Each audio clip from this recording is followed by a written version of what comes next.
विनाशकाली विपरीत बुद्धि यानी कि जब इंसान का विनाश होना होता है तो उसकी बुद्धि भ्रष्ट होने लगती है। और यहाँ हम किसी इंसान की नहीं बल्कि पूरे के पूरे भारत देश की बात कर रहे हैं। वो भारत देश जिस पर हम गर्व करते हैं। लेकिन हमारे देश ने कई सारी ऐसी गलतियाँ की हैं जिसकी वजह से आज हम इस मुकाम तक पहुँचे हैं। और भारत की सबसे बड़ी गलती थी वैज्ञानिक नंबी नारायण को समझने की, जिन्हें भारत ने देशद्रोही कहकर जेल में डाल दिया। और जब वो जेल से निकले तब तक भारत की साइंटिफिक टेक्नोलॉजी की बैंड बज चुकी थी। तो क्या है असली कहानी, कौन थे नंबी नारायण और क्यों उनकी वजह से भारत आज 15 साल पीछे चला गया। दोस्तों, हमारे बॉलीवुड में बहुत कम ही ऐसे मौके आते हैं जब फिल्मों में असलियत को बिना किसी फिल्टर के दिखाया जाता है। और रॉकेटरी ऐसी ही फिल्म है जिसमें वैज्ञानिक नंबी नारायण की ज़िंदगी से जुड़े वो किस्से लोगों को बताए जा रहे हैं, जिसे सुनकर समझ नहीं आता कि खुशी मनाएं कि हमारे भारत में इतने महान वैज्ञानिक हुआ करते थे, यह दुख मनाएं कि उनको अफवाहों के चलते देशद्रोही करार दिया गया। दोस्तों, शर्म की बात है यह जो शख्स हमारे देश को बुलंदियों तक पहुंचा सकता था। भारत ने जो उपलब्धियां साल 2014 में प्राप्त की वो 15 साल पहले 1999 में ही भारत पा सकता था। लेकिन सिर्फ एक छोटी सी गलती ने भारत के पूरे इतिहास को बदल कर रख दिया। वरना दुनिया की सबसे बड़ी Indian space research organisation ISRO आज पूरी दुनिया की सबसे टॉप लेवल की रिसर्च ऑर्गेनाइजेशन होती, जिसकी टक्कर डायरेक्ट नासा से होती। लेकिन ना ही नासा ये चाहता था, ना ही बाकी दुनिया के लोग। इसलिए उन्होंने एक ऐसी साजिश रची कि भारत उसमें फंसता चला गया और भारत अपने समय से 15 साल पीछे है। दोस्तों, नंबी नारायण वो शख्स हैं जिन्हें आज से पहले कोई नहीं जानता था। जब इनके ऊपर इल्ज़ाम लगे तो इन्हें देशद्रोही घोषित करने वाले लोगों का तांता लग गया। लेकिन इन्होंने अपना सच साबित किया तो कोई भी इनके समर्थन के लिए खड़ा नहीं हुआ। जिस महान वैज्ञानिक के दम पर हम अमेरिका को भी पछाड़ सकते थे, वो लगातार 24 सालों तक अपने साथ हुए अन्याय के खिलाफ अकेला लड़ता रहा। और उसे इंसाफ मिलने में 2 दशक से भी ज़्यादा का समय बर्बाद हो गया, क्योंकि इन्हें 1994 में देशद्रोही घोषित करके जेल में नहीं डाला गया होता तो भारत की स्पेस एजेंसी इसरो बहुत पहले ही ऐसी टेक्नोलॉजी तैयार कर देती जो हमारे स्पेस रिसर्च प्रोग्राम के लिए काफ़ी ज़रूरी हुआ करते थे, जिसके बाद भारत दुनिया के बाकी देशों को कांटे की टक्कर दे पाता। दोस्तों, ये बात आज से 40 से 50 साल पहले की है, जब परिस्थितियाँ बहुत ही ज़्यादा अलग थीं। केवल 2 देश आपस में एक दूसरे से ऊपर उठने में लगे हुए थे, जिनमें से एक था अमेरिका और दूसरा था रसिया। जहां सबसे पहले रसिया ने अंतरिक्ष में इंसान को भेजने का रिकॉर्ड बनाया, तो वहीं चांद पर पहले सबसे अमेरिका पहुंचकर इतिहास के पन्नों में अपनी जगह बना रहा था। अब बारी थी मंगल ग्रह की। उस दौरान हमारे भारत की स्पेस एजेंसी भी काफ़ी मेहनत कर रही थी। लेकिन मुश्किल यह थी कि भारत को स्पेस रिसर्च से जुड़ी टेक्नोलॉजी के लिए अमेरिका, रसिया, फ्रांस जैसे देशों पर निर्भर रहना पड़ता था, जो कि बहुत ही महंगे दामों में भारत को चीज़ें बेचते थे। वहीं इन देशों को डर भी लगा रहता था कि भारत उनकी टेक्नोलॉजी लेकर उनसे आगे निकल गया तो दिक्कत हो जाएगी। इसलिए वो कई बार भारत को मना भी कर दिया करते थे। इन सब के बाद भारत ने सोचा कि क्यों ना हम खुद की टेक्नोलॉजी डेवलप करें। और तब जाकर कहानी में हमारे हीरो यानी कि नंबी नारायण आते हैं। दोस्तों, पद्म भूषण प्राप्त करने वाले नंबी नारायण का जन्म 12 दिसंबर 1941 को तमिलनाडु में हुआ था। 5 बहनों के इकलौते भाई नंबी नारायण के पिता नारियल का व्यापार करते थे और उनकी माता हाउसवाइफ थीं। स्कूल दिनों से ही वो पढ़ाई में काफ़ी तेज थे और स्कूल के दिनों में वो हमेशा टॉप किया करते थे। जिसके बाद इंजीनियरिंग की और एक चीनी मिल में काम करने लगे। रॉकेट उड़ाने वाला बंदा फलक चीनी मिल में कितने दिन टिकेगा। हमेशा नई नई टेक्नोलॉजी के बारे में खोजबीन करने वाले नंबी नारायण की मुलाकात 1966 के दौरान विक्रम साराभाई से हुई, जो उस समय की इसरो की चेयरपर्सन हुआ करते थे।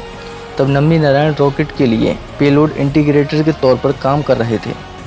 साराभाई हमेशा से यह चाहते थे कि इसरो को ज्वाइन करने वाले लोग पूरी तरह से क्वालिफाइड हों। इसलिए नंबी नारायण ने एमटेक करने के लिए तिरुवनंतपुरम के इंजीनियरिंग कॉलेज में दाखिला लिया। फिर साराभाई के प्रयासों से नंबी नारायण को नासा की फेलोशिप भी मिल गई। वहाँ से उन्होंने केमिकल रॉकेट प्रोपल्शन में मास्टर की डिग्री भी हासिल की, वो भी सिर्फ 10 महीने के अंदर। और यह अपने आप में बहुत बड़ा रिकॉर्ड था। नंबी की उपलब्धियों को देखते हुए नासा ने अपने यहाँ काम करने का ऑफर भी दे डाला। लेकिन नंबी नारायण एक सच्चे देशभक्त थे। नासा की तमाम सुख सुविधाओं को छोड़कर उन्होंने अपने ज्ञान को अपने देश के हित में लगाने का फैसला किया और नासा के इस प्रस्ताव को ठुकरा दिया। 1970 के दशक में नंबी ने भारत में फ्यूल रॉकेट टेक्निक की शुरुआत की। साथ ही वो भविष्य के लिए नई नई तकनीकों पर काम कर रहे थे और उन्होंने भारत में लिक्विड प्रोपेलिन मोटर भी तैयार कर दी। चीज़ें इसी तरह से बढ़ती रहीं और नंबी नारायण अपने देश के लिए लगातार काम करते रहे। 90 के दशक में तो भारत स्वदेशी तकनीकों पर काम करने का पूरा प्रयास कर रहा था और उसी वक्त Nambi Narayan cryogenic engine project पर काम कर रहे थे। उन्होंने सरकार को भी यह भरोसा दिलाया कि भारत स्पेस रिसर्च में पूरी तरह सक्षम है और हम अपना इंफ्रास्ट्रक्चर डेवलप कर सकते हैं, जिसकी वजह से आने वाले समय में भारत के स्पेस मिशन काफ़ी सस्ते हो जाएंगे। इन सभी चीज़ों को देखते हुए भारत की सरकार ने नम्बी नारायण को क्रायोजेनिक इंजन प्रोजेक्ट का डायरेक्टर बना दिया। दोस्तों, क्रायोजेनिक इंजन लिक्विड फ्यूल वाले इंजन होते हैं। चाहे ये रॉकेट टेक्नोलॉजी का एक ऐसा हिस्सा है जिसमें ईंधन के तौर पर लिक्विड हाइड्रोजन और लिक्विड ऑक्सीजन का इस्तेमाल होता है। इस टेक्नोलॉजी से पहले रॉकेट में सॉलिड फ्यूल इंजन का इस्तेमाल होता था, तब रॉकेट का वजन भारी हो जाता था, जिसकी वजह से खर्च कई गुना बढ़ जाता था।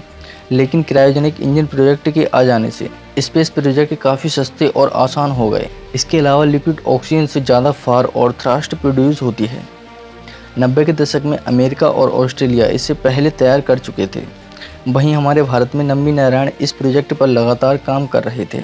माना जा रहा था कि भारत जल्दी ही इस टेक्नोलॉजी को बनाकर तैयार कर लेगा, लेकिन जब जानकारी अमेरिका और रशिया जैसे देशों तक पहुंची तो इनके सिर पर दुखों के बादल मंडराने लगे। दोनों ही देशों को यह डर था कि अगर भारत ने इस टेक्नोलॉजी को विकसित कर लिया तो फिर इसे अपनी टेक्नोलॉजी बेचकर मोटी कमाई नहीं कर पाएंगे, और इस टेक्नोलॉजी की वजह से भारत भी भविष्य में उनके बराबर पहुंच सकता था। इसी डर ने एक ऐसी साजिश को अंजाम दिया जिसका खामियाजा भारत को बहुत ही बुरी तरह से भुगतना पड़ा।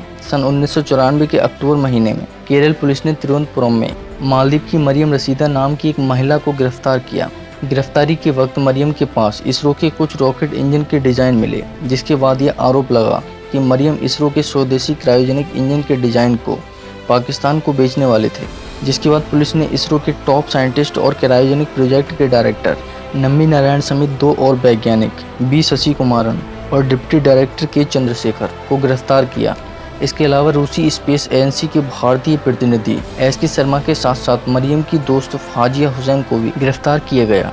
इन सभी के ऊपर इसरो के क्रायोजेनिक इंजन प्रोजेक्ट से जुड़ी खुफिया जानकारी पाकिस्तान के साथ ही दूसरे देशों को बेचने के आरोप लगे। गिरफ्तार हुई महिलाओं का कहना था कि उन्होंने भारतीय वैज्ञानिक को हनी ट्रैप में फंसाकर यह डिज़ाइन हासिल किए थे। इसके बाद इंटेलिजेंस ब्यूरो ने क्रायोजेनिक प्रोजेक्ट के डायरेक्टर नम्बी नारायण से पूछताछ शुरू की, लेकिन नम्बी ने अपने ऊपर लगे सभी आरोपों को बेबुनियाद कहा और यह भी कहा कि उनके खिलाफ हो रही ये सारी चीज़ें साजिश हैं ताकि भारत अपने मिशन में कामयाब ना हो सके।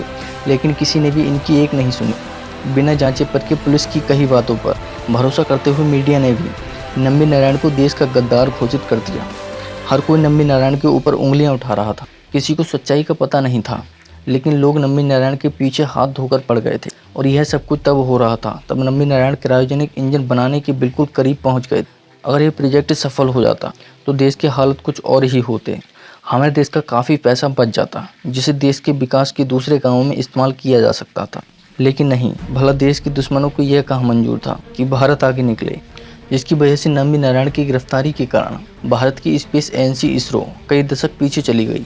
जो काम 1999 में हो जाता, उसी काम को होने में 15 साल और लग गए। नम्बी नारायण अपनी बेगुनाही का सबूत दे रहे थे, लेकिन पुलिस कुछ भी सुनने को तैयार नहीं थी। उन्हें घर से उठा लिया गया और पूरे 50 दिनों तक उन्हें जेल में रखा गया और फिर अगले 2 सालों तक अलग अलग इन्वेस्टिगेशन एजेंसी द्वारा उन्हें टॉर्चर किया गया। हालात तो यह भी हो गए थे कि उन्होंने सुसाइड का भी मन बना लिया था, लेकिन फिर 26 सालों के कई संघर्ष के बाद उन्हें न्याय मिला। जब यह केस CBI के पास गया तो उन्होंने अपनी जांच में नम्बी नारायण को निर्दोष घोषित किया और फिर बाद में यह बात सामने आई कि भारत के इस प्रोग्राम को रोकने के लिए ही नम्बी नारायण को इन सारी चीज़ों में फंसाया गया था, जिसमें अमेरिका का हाथ था। क्योंकि अमेरिका जानता था कि स्पेस टेक्नोलॉजी में भारत आत्मनिर्भर हो गया तो अमेरिका को खतरा पहुंच सकता है, और इसी डर से इतनी बड़ी साजिश रची गई थी जिसके बारे में किसी को भी मालूम नहीं था। तो अब दूध का दूध और पानी का पानी हो चुका है। दोस्तों, नम्बी नारायण की पूरी कहानी आप उनके ऊपर बनी फिल्म रॉकेटरी में भी देख सकते हैं, जिसमें उसके जीवन का हर सच निचोड़ कर बताया गया है। और आप इस पर क्या कहना चाहेंगे कमेंट में ज़रूर बताएं। और इसी तरह की वीडियो को लगातार देखते रहने के लिए चैनल को सब्सक्राइब करके बेल आइकन जरूर प्रेस करें। धन्यवाद।